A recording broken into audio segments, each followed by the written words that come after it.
नमो नमः। संस्कृत शिक्षण में एक बार फिर से हम स्वप्न वासव दत्तम का कथा सार पढ़ेंगे।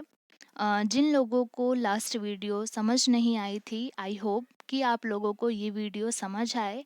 अगर आपको ये वीडियो समझ नहीं आती है तो आप इसे एक बार, दो बार, तीन बार इसे देखेंगे तो ये वीडियो आपको समझ आ जाएगी। स्वप्न वासव दत्तम का जो कथा है वो थोड़ा कंफ्यूजिंग सा है, इसीलिए आप उसे 2 बार 3 बार देखें ताकि वो आपको अच्छे से समझ आ जाए। फ्रेंड्स, अगर आप हमसे पर्सनली कुछ पूछना चाहते हैं संस्कृत से रिलेटेड, तो आप हमारे इंस्टाग्राम आईडी से भी जुड़ सकते हैं। इंस्टाग्राम आईडी का लिंक हम इस वीडियो के डिस्क्रिप्शन में देंगे, आप वहाँ से हमसे कांटेक्ट कर सकते हैं। अगर आपको हमारी वीडियो से रिलेटेड कोई नोट्स चाहिए तो आपको वो नोट्स भी हमारे इंस्टाग्राम आईडी पर मिल जाएगा।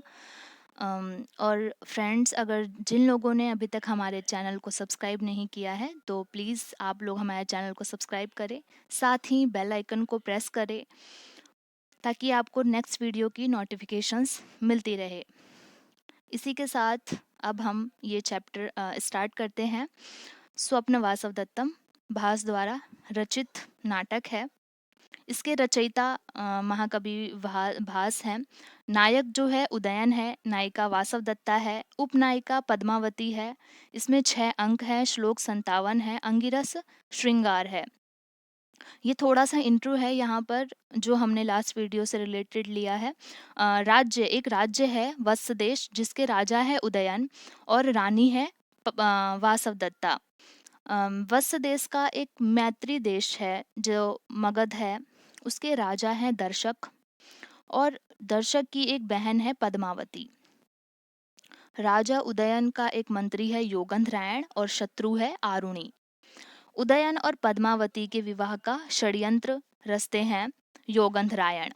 उज्जैनी के राजा महासेन हैं जो कि वासव दत्ता के पिता है। इसमें मंगलाचरण आशीर्वादात्मक है और बलराम की भुजाओं का वर्णन है।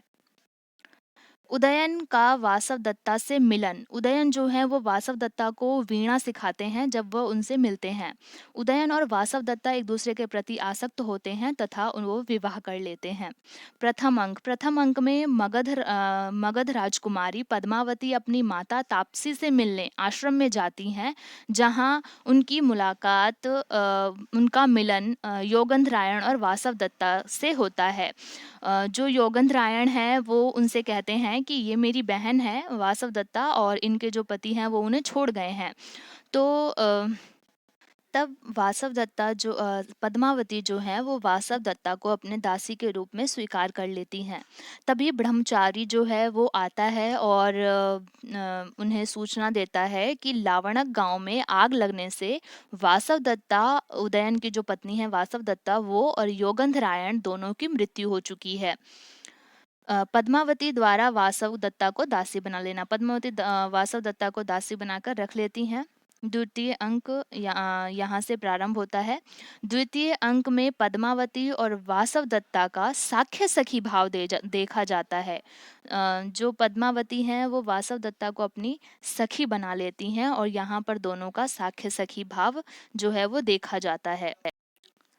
तभी वहाँ पद्मावती हैं उनकी उपमा आकर उनसे कहती हैं कि उनका जो विवाह है वो उदयन से तय हो गया है। तृतीय अंक में पद्मावती विवाह की सूचना से प्रसन्न होती हैं, किंतु वासव दत्ता जो है वो खिन्न मन से प्रमाद वन में चली जाती हैं।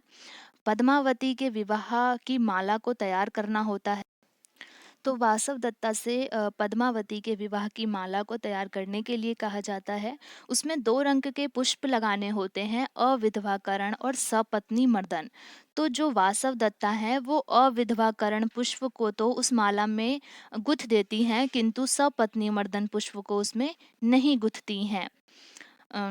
वासव दत्ता का सोने का अभिनय। जो वासव दत्ता है वो खिन्न मन से सोने का अभिनय करती हैं और वह सो जाती हैं, ऐसा अभिनय कर। चतुर्थ अंक, पद्मावती का यहाँ पर विवाह हो चुका है उदयन से। पद्मावती और वासवदत्ता जो है वो वन में विचरण कर रही हैं। उदयन का उपवन में आगमन, तभी उदयन जो है वो उपवन में आ जाते हैं। विदूषक और उदयन की वार्ता, विदूषक और उदयन एक दूसरे से वार्ता करते हैं। तभी उदयन कहते हैं, दुखम त्यक्तुम बद्धु मूर्खो अनुरागः, अर्थात किसी के प्रति अनुराग को छोड़ना अत्यंत कठिन है। अंतिक्रम नियो ही विधि, अर्थात भाग्य का उल्लंघन कोई नहीं कर सकता। उदयन द्वारा वासवदत्ता और पद्मावती की प्रशंसा करना। वासवदत्ता की उदयन जो हैं वो विदूषक के पूछने पर कि आपको कौन सी पत्नी ज़्यादा प्रिय है, तो वह दोनों की प्रशंसा कर देते हैं और वासवदत्ता की उन्हें एकदम से स्मृति हो आती है। पंचम अंक में वासवदत्ता का पद्मावती के शयन में जाना। वासवदत्ता को पद्मावती की जो एक दासी हैं दूसरी, वो उन्हें आकर कहती हैं कि पद्मावती शिरोवेदना से व्यथित हैं, तो आप उनके पास जाएं। तो जो वासवदत्ता है वो पद्मावती के शयन में जाती हैं। तभी वहाँ उदयन जो हैं वो भी, उन्हें भी ये सूचना मिलती है और वो भी पद्मावती के शयन में आ जाते हैं, किंतु पद्मावती वहाँ नहीं होती और जो उदयन है वो वहाँ विश्राम करने लग जाते हैं। राजा द्वारा स्वप्न में दत्ता से बात करना। जो उदयन है वो स्वप्न में वासव दत्ता से बात करते हैं। वासव दत्ता का शयन कक्ष से भागना। वासव दत्ता जब देखती हैं कि यहाँ पद्मावती नहीं है, यहाँ पर उदयन है, तो वो वहाँ से भागने लगती हैं। उदयन द्वारा वासव दत्ता का पीछा करना। तभी उदयन जो है वो वासव दत्ता का पीछा करते हैं, किंतु द्वार से उनका सर जो है वो टकरा जाता है और वो गिर जाते हैं।